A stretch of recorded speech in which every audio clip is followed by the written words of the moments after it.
আজকে শ্রমিকদের রাজপথে নামছে। আমাদের যে ক্ষুধার যে তাড়না, সে তাড়নার জন্য আমাদের শ্রমিকদের যে মারা যাচ্ছে, এই স্বৈরাচার সরকার এই শ্রমিকদের দেখবে না। এই স্বৈরাচার সরকার বাংলাদেশ ধ্বংস হয়ে যাক সেটাই চায়। তার গতি টিকায় রাখার জন্য সেই শ্রমিকদের মৃত্যুবরণ হলেও সে সেদিকে তাকায় না। খালি শ্রমিকরা না, কেউই আমরা ন্যায্য অধিকার পাচ্ছি না। কোনো সেক্টরের লোকেই ন্যায্য অধিকার পাচ্ছে না। জাতীয়ভাবে আমাদের অধিকার হরণ করা হচ্ছে, সরকারিভাবে শ্রমিকদের মজুরি দেওয়া হচ্ছে না। গার্মেন্টসের লোকদেরকে 8,000 টাকা সর্বনিম্ন মজুরি থেকে 10,000 করলো। সেইখানে আমার মনে হয় তো বাংলাদেশের এখন যেই খরচের পরিমাণ, তাতে গার্মেন্টস শ্রমিকদের সর্বনিম্ন 18,000 টাকা মজুরি করা উচিত।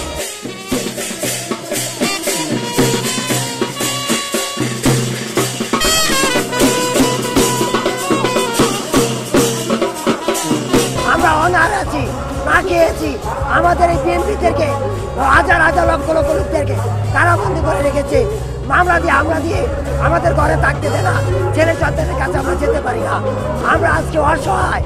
সরকার শুধু বলে আমরা মধ্যম আয়ের দেশ হয়েছি, কিন্তু আমরা তো নিম্ন থেকে নিম্ন আয়ের দেশ হয়ে যেতেছি। আমাদের খাবার নাই। আমি নিজেও এখন যদি খাইতে পারি নাই, সকালে রুটি খাইছি, দুপুরে এখন তো খাওয়া হয় নাই।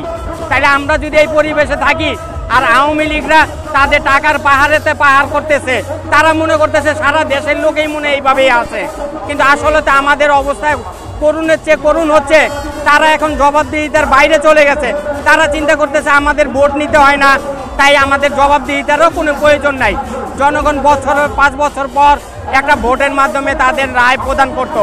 আমাদের ক্ষোভগুলি আমরা দেখতাম, কিন্তু সেই অধিকারটাও আমাদের হরণ করে নিয়ে গেছে।